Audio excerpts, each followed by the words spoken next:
Entrevista Verdadera, el programa que hacemos todas las noches aquí en vivo, en directo, en la red. Esta vez vamos a conversar con un candidato presidencial o precandidato presidencial. Yo siempre espero que ellos nos aclaren el término. Estamos con el académico constitucionalista Fernando Atria. ¿Cómo está, Fernando? Hola, gracias por venir. Buenas noches, gracias por la invitación. ¿Es precandidato a esta altura o candidato del Partido Socialista?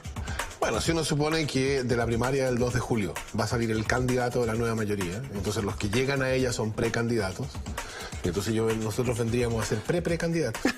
Bueno, sí, porque ustedes tienen una primaria antes, y eso quiero que me aclare un poquito el camino, porque hay tantos candidatos en este eje PS-PPD. Está por el lado del Partido Socialista ya declarado José Miguel Insulza, que dice: yo no me voy a bajar, yo estoy en candidatura. Está su candidatura.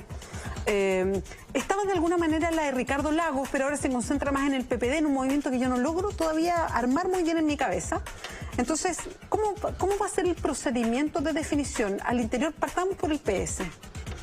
Bueno, claro, hay parte de la explicación de eso son especulaciones acerca de lo que los otros candidatos van a hacer, y de eso cada uno tendrá su propia especulación. Pero, se puede hacer cargo, pero hay una parte que no es especulación, que es más o menos lo que se ha sabido. Hubo una reunión del Comité Central del Partido Socialista el 26 de noviembre en que el tema era tomar una decisión sobre cómo decidir la cuestión presidencial dentro del PS.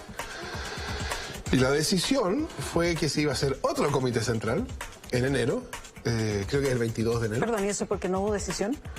No, porque decían... Y no estoy haciendo un trabalengua, digamos, ¿no? Claro. No, a veces la decisión es decir después, en fin, hay tanto que es así como difícil de... O sea, que no resulta obvio, en fin. Aparentemente había indicios de que desde el punto de vista del servicio electoral, una primaria abierta a la ciudadanía tenía algún problema de legalidad. Perdón, si lo organizaba el Partido Socialista. Claro, que el Partido Socialista no podía organizar, o habría algún problema de legalidad en que el Partido Socialista organizara una primaria que no fuera interna, sino abierta a la ciudadanía. Y entonces la decisión que se tomó el 26 de noviembre fue que la mesa del partido se comunicaría con el CERVEL para aclarar esa situación y llegaría con una clarificación legal, creo que el 22 de enero, a otra reunión del Comité Central en que se decidiría entonces si las primarias, que serían el 26, creo, de abril, serían primarias en que votarían solo los militantes del Partido Socialista o que votarían todos los militantes más quienes son independientes. ¿Y a usted qué le parece? ¿O qué le gustaría? A ver, yo nunca entendí cuál fue la objeción de legalidad. O sea, esto de pensar que la ley de primarias... Pero usted es experto en eso. Bueno. Bueno. Digamos... Dale. O sea, creo que me pareció siempre muy peculiar esta idea de que la ley de primarias implicaba que ahora era más difícil que hubiera participación ciudadana en las decisiones de los partidos. Uno habría pensado que todo el sentido de esa ley era precisamente el contrario. Aparentemente esa objeción de legalidad ha desaparecido, aunque el CERVEL todavía no se ha pronunciado oficialmente. Y no habría problema. Desde el punto de vista político, a mí no me cabe ninguna duda. La manera, en la condición actual, el problema de un partido como el socialista no es tener un candidato presidencial legitimado ante las instancias internas del partido. El problema de un partido como el socialista es tener un candidato presidencial que esté legitimado ante la ciudadanía. Y para legitimar el candidato ante la ciudadanía, yo creo que hoy por hoy la única cuestión el único procedimiento que cumple esa función es una primaria en que el Partido Socialista convoque a toda la ciudadanía, a todo lo que uno podría llamar el amplio pueblo socialista a participar de esta decisión. Fernando, ¿por qué decide convertirse en candidato presidencial? Y se lo pregunto por varias cosas. Ante esta pregunta usted ha dicho algo que a mí me parece que es interesante de conversar, que usted decía, porque a mí me gustaría que los socialistas volviéramos a ser socialistas, digamos. Lo digo muy en resumen. Pero está perfectamente bien dicho. Entonces, ¿qué significa eso? ¿Y por qué decide, con esa idea central, ser candidato presidencial? Usted era un hombre que venía, usted de la academia, usted es un experto constitucionalista, pero había tomado un carácter más público a propósito de columnas, de participar en programas, en debates, en fin. O sea, yo reclamaría que mi trabajo intelectual, antes de asumir derechamente una candidatura como esta, mi trabajo intelectual yo no lo encasillaría únicamente como labor académica, ¿no? O sea, los temas que yo desarrollé académicamente, entre comillas, eran derechos sociales, educación y nueva constitución, que son temas que parecen haber tenido alguna relevancia pública en el último tiempo. Así que y antes de eso mis temas fueron justicia transicional, el problema de los derechos humanos, etc. Ahora, lo que yo creo que pasa ahora es que estamos en un momento importante. Yo creo que este gobierno, con todas las observaciones, críticas que hay que hacer, y hay que hacerlas, y hay que aprender de sus errores, etc. Pero dejando eso de lado por ahora, este gobierno ha sido el único gobierno que ha tenido una pretensión transformadora desde 1990. Y entonces la próxima elección presidencial va a enfrentar al país con una disyuntiva. Y la disyuntiva va a ser si continuar, corregir lo que haya que corregir, pero continuar el proceso de transformaciones, o revertirlo y volver a la forma política anterior. Es como una especie de plebiscito frente a casi lo que como un podría plebiscito, ser este exactamente. Y nosotros veíamos, porque esta no es una cuestión de que yo decidí, ¿no? Esta es una cuestión un poco más amplia. La política siempre es acción colectiva, ¿no? Ahora, tendemos siempre a agruparlo en la persona. Claro, porque la lógica electoral exige que la cuestión tenga nombre y apellido y root, pero eso es una cuestión, como alguien diría, eso es parte de la chimuchina, uno podría decir incluso. Ante esta disyuntiva tan extraordinariamente importante, la cuestión presidencial se estaba discutiendo entre personalismos, deseos de personaje y resultados de encuestas. Todo eso tiene su lugar en la política, por supuesto, los deseos de personas particulares y las encuestas tienen su lugar, pero en algún momento esta cuestión tenía que ser enfrentada en términos del futuro, en términos de cómo queremos que este país sea, cuál es la educación que corresponde al país que queremos para el futuro, cuál es la seguridad social que corresponde para el país del futuro, cuál es la constitución que corresponde a ese país. Y esas cuestiones no pueden ser tratadas únicamente como, ¿qué es lo que corresponde que yo diga o no diga para mantener o subir mi posición en las encuestas? A mí me parece que eso era, como discusión presidencial, era intolerable. Fernando, y si uno mira los rivales que usted tiene, y voy a hablar de los más cercanos, o que podrían ser de sensibilidad más cercana, y me refiero a José Miguel Insulza, al propio Ricardo Lagos, que fue presidente, Alejandro Guillé, que además está en esta carrera, pero también es cercano a este bloque. Ellos tres, y en esta disyuntiva de seguir y profundizar y mejorar, pero en esta senda de hacer cambios más estructurales a Chile, o no, ¿dónde se ubica cada uno? Bueno, parte del problema de la discusión pública en Chile es que si uno se refiere a otro candidato con nombre y apellido, eso que uno dice pasa a ser el titular y entonces o sea, que Atria descalifica o Lagos, etcétera. Yo lo he aprendido eso por la vía... Pero no estoy pidiendo que descalifique o no, estoy pidiendo que lo sitúen algo que para usted es importante. Sí, entonces a mí me gustaría... Bueno, no es que no quiera opinar, pero me interesa que la cuestión se tome en sentido más sustantivo que personal.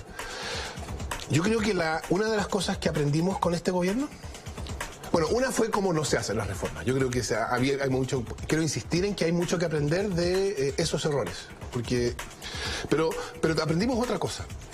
Y es que, por así decirlo, la cultura política que floreció bajo la República Binominal es una cultura política que no puede asumir la tarea de producir transformaciones. No, es decir, que es más fuerte que ella. ¿Me entiende? Cuando se dicta en el primer año del gobierno la reforma tributaria, la ley de inclusión, la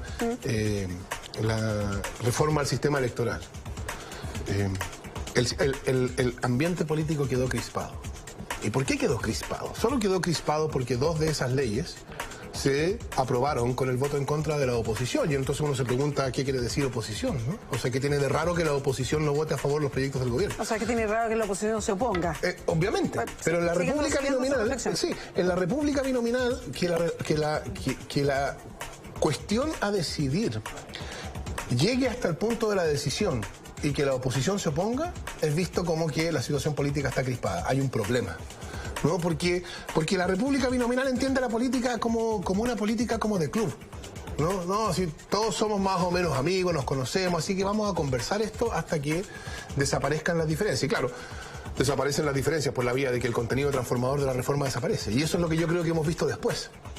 Todavía está por verse qué va a terminar pasando con la reforma a la educación superior, pero ya vimos lo que pasó hace 2 semanas con la glosa presupuestaria, que terminó transformando la gratuidad, que pretendía transformar un modelo neoliberal, pero terminó reforzando ese mismo modelo neoliberal, ¿no? Porque hubo un gran acuerdo.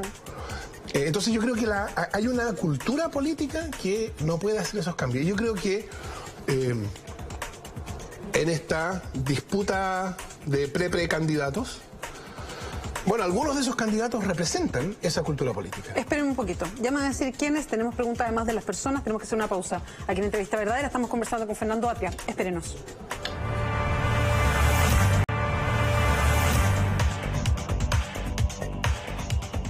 Ahí estábamos viendo imágenes de la UCT, son del momento a propósito del triunfo de Colo-Colo. Eso es, bueno, Plaza Italia, ¿no? Tanta gente no hay. No estoy diciendo eso porque yo soy de la UNA. No piensen eso. Volvemos a la conversación con el precandidato presidencial del Partido Socialista, Fernando Atria. Fernando, usted decía, la decisión que se toma respecto a lo que viene el próximo gobierno es efectivamente si se sigue profundizando en estas sendas de reformas grandes y concretas, o no. Y yo le preguntaba, bueno, ¿quién refleja una u otra cosa? Usted decía, un momento, antes quiero hacer una definición de cómo se hace política hoy día. Bueno, ¿quién representa esa forma? Es un poco manía la forma que lo voy a decir, pero esa forma que veníamos acostumbrados a la concertación de hacer política con estos acuerdos eternos que quedan como en un equilibrio permanente, y que no de los otros candidatos presidenciales. O sea, yo diría, no es de la concertación, es la forma política del binominalismo, que hacía que no se pudiera avanzar si no era con grandes acuerdos. Y es cosa de hacer memoria, es que uno no hace esta memoria. Con un gran acuerdo se dicta una ley sobre límite, transparencia y control del gasto electoral. 10 años después nos dimos cuenta que esa ley, que no tenía sanciones ni fiscalización para el CERVEL, la verdad es que no cambió en nada las prácticas de financiamiento de la política. En 2005 se dicta una reforma constitucional y nos dicen, esta es la gran reforma, esta es la nueva constitución, y poco tiempo después nos dimos cuenta de que está bien, habían cambiado algunas cosas importantes, pero no había cambio constitucional.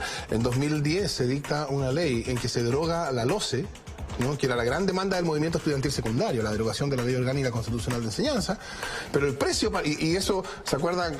Todos con las manos arriba, que en su momento esa foto lo que significó fue la clase política dejando sus diferencias de lado y uniéndose por el bien de Chile, o sea, virtud política, republicana. Pero poco tiempo después nos dimos cuenta que el precio para lograr esas manos en alto era que la Ley General de Educación no había tocado nada de lo fundamental del sistema escolar. Y entonces la LOCE fue derogada, pero el contenido de la LOCE persistió. Y entonces la pregunta es, cuando se dictan estas leyes, nos dicen, hemos regulado la relación entre el dinero y la política, hemos cambiado la Constitución, hemos transformado la educación, y poco tiempo después nos damos cuenta de que no, todo sigue más o menos igual. Y eso yo creo que tiene que ver con esta lógica de nada se puede decidir si no estamos todos de acuerdo. Y cuando para que estén todos de acuerdo hay que dictar normas que no cambian mucho las cosas, porque siempre va a haber alguien que defienda lo que hay. Fernando, yo entiendo eso, entiendo la lógica, y porque usted está diciendo yo quiero ser candidato presidencial, porque esta es la conversación a la que quiere derivar, digamos, poner esto en debate para un futuro presidente o quien lo asuma. Y por eso le pregunto, bueno, ¿qué pasa con los otros candidatos? ¿No están en eso? ¿Son distintos a usted todos los otros a los que mencioné antes? Bueno, no digo nada nuevo, sí llamo la atención al hecho de que tanto Ricardo Lagos como José Miguel Insulza son, bueno, la representación casi más pura de esa forma política, de la forma política de la República Binominal. Y yo creo que esa forma política ya no sirve para los problemas que tiene Chile. En la condición política actual, lo que antes era una virtud, hoy día es un defecto. La foto que antes significaba virtud republicana, hoy día significa exactamente lo contrario, ¿no? Esa foto hoy día se ha convertido en el ícono de una clase política que no da cuenta de las demandas ciudadanas. Y cuando alguien como Ricardo Lagos dice, pero yo cambié, yo he leído lo que pasa, no soy el mismo que fue presidente antes, ¿usted le cree? Bueno, es que yo creo que no es una cuestión de creer, porque O sea ¿qué? ¿Una cosa de constancia? No, es una cuestión de que uno es uno y sus circunstancias, ¿no? Alguien como Ricardo Lagos o como José Miguel Insulza aprende acerca de cómo se hace política a medida que va haciéndola y vive de una manera, ¿no? Y entonces, y yo creo que nada ilustra mejor el punto que que el fenómeno de Ricardo Lagos que sigue pensando con la lógica política con la cual él fue exitoso. Y entonces va al Comité Central del Partido Socialista y reta a todo el mundo y dice el Partido Socialista tiene que nombrar ahora un candidato. Y adivinen quién sugiero que sea, ¿no?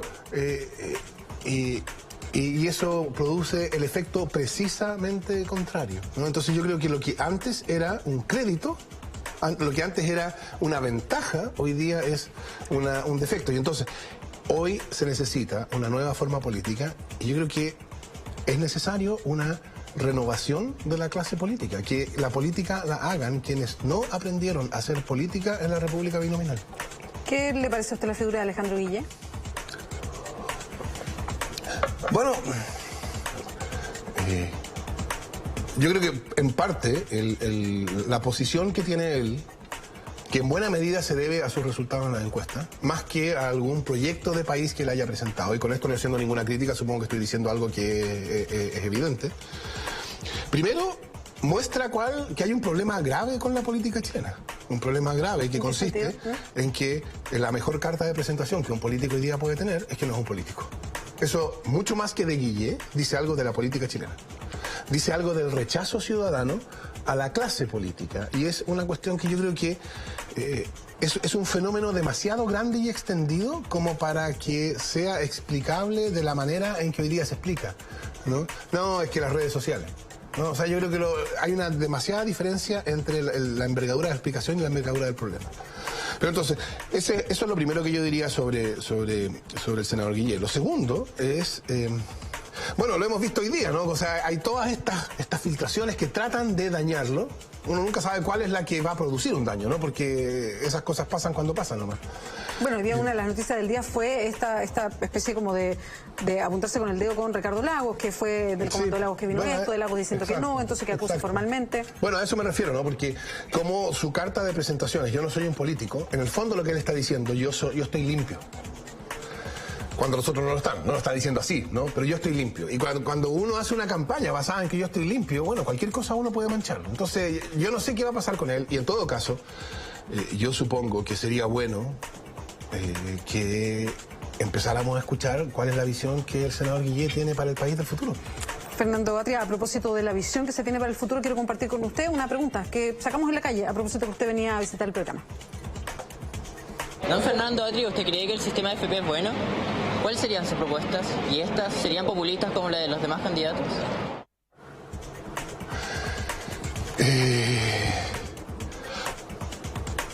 Respecto del sistema de pensiones, yo creo que hay una cuestión, un problema que enfrentar.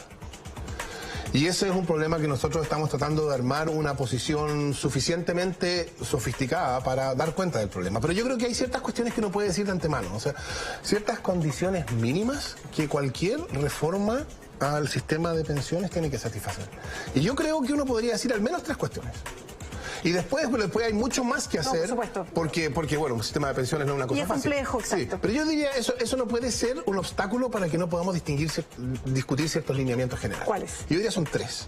El primero es que la reforma tiene que producir una mejora sustancial en las pensiones. Y esa mejora sustancial en las pensiones, yo diría, debe estar vinculada a algo así como no hay pensiones que dejen al pensionado bajo la línea de pobreza. No, o sea, esa es la primera cuestión. Una reforma al sistema de pensiones no es una reforma para que en 40 años haya mejores pensiones, aunque también hay una urgencia, y la urgencia es que las pensiones que el sistema de pensiones hoy día está dando son pensiones que no son sostenibles. Esa es la primera. La segunda es que yo creo que independientemente de la discusión técnica, de que la inversión de la campana demográfica y todas esas cosas, hay un punto que claro, en algún sentido es, entre comillas, ideológico, de entrada, que yo creo que hay que decirlo fuerte y claro. Un sistema de reparto es un sistema más decente que un sistema de capitalización individual. Es decir, un sistema entre todos nos protegemos a todos, donde un sistema definido por su solidaridad es, por eso mismo, un sistema más decente que un sistema en que cada uno se rasca con sus propias uñas. ¿Usted exploraría un sistema de reparto? El punto de partida es un sistema de reparto, un sistema más decente que un sistema de capitalización individual. Eso es solo el punto de partida. Porque claro, después uno tendrá que preguntarse, en las condiciones actuales, un sistema de reparto, un sistema que sea enteramente de reparto, ¿es posible, es estable? ¿Puede transitarse de lo que tenemos hoy día a un sistema puramente de reparto? Y yo creo que la respuesta probablemente no sea sí a todas esas preguntas. Y entonces, también va a haber que mantener un sistema o una dimensión de ahorro. Yo creo que es bien difícil pensar un sistema de pensiones hoy que no tenga un componente importante de ahorro individual. Pero eso no quiere decir que no pueda ser un sistema genuinamente mixto. El gobierno acaba de anunciar, en algo que en cuanto a las cantidades parece haber más bien acuerdo, que la cotización tiene que aumentarse en un 50%, no un 5% de aporte patronal. Yo diría eso tiene que irse a un sistema de reparto. Y después veremos los detalles del asunto, y eso implicaría 1/3 del sistema, más el pilar solidario, que es una proporción considerable, prácticamente la mitad del sistema, que sería parte solidaria, y entonces podríamos hablar genuinamente de un sistema mixto. Y la tercera, yo creo que es parte de una de las características del modelo chileno, y es que desde el punto de vista del ciudadano, el modelo chileno es abuso siempre. Cuando va a comprarse un pasaje en bus, cuando va a la farmacia, cuando se compra un pollo, si está en un ISAPRE, incluso si está en un ISAPRE. Y en el caso de la AFP, el ciudadano ve que recibe pensiones de pobreza y que, sin embargo, el negocio de las AFP es un negocio que ha significado una utilidad sideral para sus dueños. ¿Y eso por qué pasa? Porque las AFP en los hechos no están sujetas a disciplina de mercado. La ironía es que no hay un mercado. Entonces tienen unas cotizaciones de 2,3, 2,5, etcétera, y se hace una licitación con el sistema posterior a la reforma y resulta que la que se gana la cotización tiene, la licitación tiene una comisión que es casi la mitad de lo que se cobraban. Y entonces después subsiste esta AFP que cobra esta comisión que licitó, muy baja, y las otras muy altas, y no pasa nada. Porque el economista diría, bueno, si hay uno que ofrece muy bajo y otro que ofrece muy alto, la gente se va a mover, pero no pasa eso. Entonces hay un problema con que, dada como opera el sistema de AFP, permite para las AFP unas utilidades completamente desproporcionadas. Y entonces ahí también hay una pregunta que hacer de cómo disciplinar, cómo proveer un equivalente a la disciplina que las AFP no tienen disciplina de mercado. Y entonces, no sé, ahí habrá que pensar formas regulatorias para reducir a rangos razonables la utilidad de la AFP. No puede ser que dar pensiones de pobreza a los ciudadanos sea para las AFP un pingo de negocio. Fernando Atria, quiero llevar los dos temas más que son de actualidad. En estos días no podemos alargarnos mucho porque nos queda poquita entrevista y quiero abordar los dos.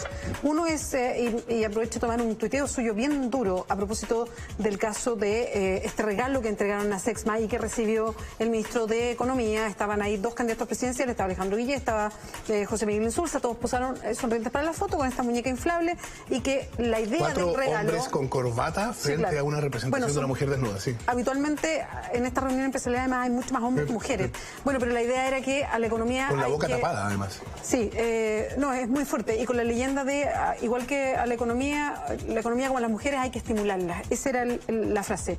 Usted fue súper duro en el Twitter, pero entendiendo esa calificación, ¿cuál debería ser la reacción oficial después de que un ministro de Economía recibe un regalo como ese y dos candidatos y después pasaron todos riéndose? Bueno, yo me quedé... no había palabras, y la verdad es que es una... Es algo que es de una grosería, en todos los sentidos de la palabra grosería, a las mujeres. ¿Qué va a decir uno de eso? Perdón, ¿Cómo se les pudo haber ocurrido? Esa es la pregunta. Sí, ¿Cómo se les pudo haber ocurrido? Pero basta con que se diga, pucha, disculpen, no fue nuestra intención. No, obviamente no. O sea, la pregunta implícita es si el ministro debería renunciar. Yo no estoy diciendo que no creo. No sé. Salir, en general, la práctica, esa es otra de las características de la república binominal, que nunca nadie responde por nada, ¿no? Es una política constitutivamente irresponsable. Irresponsable en el sentido de que nunca nadie debe responder. O sea, los políticos chilenos deben mirar a Cameron, que renunció por el Brexit, o a Renzi, que renunció por el plebiscito italiano, y decir que qué tontos, no tenían por qué renunciar. O sea, yo creo que esto es una oportunidad para que los chilenos reaccionemos con... La primera reacción debería ser estupor. Estupor de que alguien pueda haber pensado que una cosa como esa era aceptable en las condiciones actuales. Yo pensaba, porque en estas cosas es tan importante ese como sentido común que se va construyendo, ¿no? Cuando yo era joven, cuando yo tenía, no sé, 12 años, 15 años, uno se refería a las personas con síndrome de Down usando unas palabras que yo ahora ni siquiera me atrevo a pronunciar en televisión. Y lo hacía naturalmente. Yo creo que algo mismo está pasando. O sea, eso muestra una desconexión completa de quienes pensaron que era un buen regalo, quienes lo recibieron con carcajadas, una desconexión completa del mundo en que vive. Uno se pregunta qué es lo que ven cuando miran a su alrededor, que no se dan cuenta de que un regalo como ese era totalmente inaceptable, totalmente impropio. Y lo otro que quería preguntarle, y con esto estamos cerrando ya el programa, es el caso de este niño muerto en Temuco. Lo matan después de una tortura de 12 horas. Era un niño que estaba entrando y saliendo del Sename porque no tenía por prevención, no por delito, por prevención, y hay una sospecha sobre él y 4 adultos lo matan en esta manera, casi uno no puede ni calificarla, digamos. ¿Qué reflexión le merece a usted algo como esto? Y lo siento, tenemos muy poquito para que pueda responder. O sea, yo diría dos cosas. Uno es, no es, lamentablemente, ocurren de vez en cuando hechos brutales que uno no tiene cómo explicarlos, ¿no? Que son hechos delictuales. Entonces ahí, ¿qué es lo que hay que hacer? Hay que decir, bueno, todo el rigor de la ley, etcétera. Y está bien, eso hay que decirlo, pero suena como además, como que no está a la altura de lo que muestra. Pero yo creo que hay una cuestión que uno también puede aprovechar de decir a propósito de esto, y es que el modelo chileno supone que las personas van a acceder al mercado a comprar, y quienes no puedan van a tener algún tipo de apoyo estatal, de subsidio, etcétera. Y entonces, el problema es que quienes son los beneficiarios de la acción estatal son sistemáticamente por esta misma lógica, ¿no? Los pobres, los más pobres, los marginales, los excluidos, etcétera. Y una de las cosas que tiene la pobreza y la exclusión y la marginalidad es que invisibiliza. Las cosas que cuando le pasan a ellos no importan. Yo creo que eso explica en buena parte la situación a la cual se llegó con el Sename. Digamos, no es un problema. Cuando no queda algún escándalo particularmente grave, no es un problema, y uno puede seguir la vida porque eso no se ve, y eso yo diría es un problema. Todo el que piensa cómo organizar el Estado tiene que darse cuenta de que en la medida en que el Estado sea para los pobres, eso va a ocurrir. Fernando Atria, muchas gracias por acompañarnos esta noche. Gracias. Vamos nosotros a un resumen de noticias.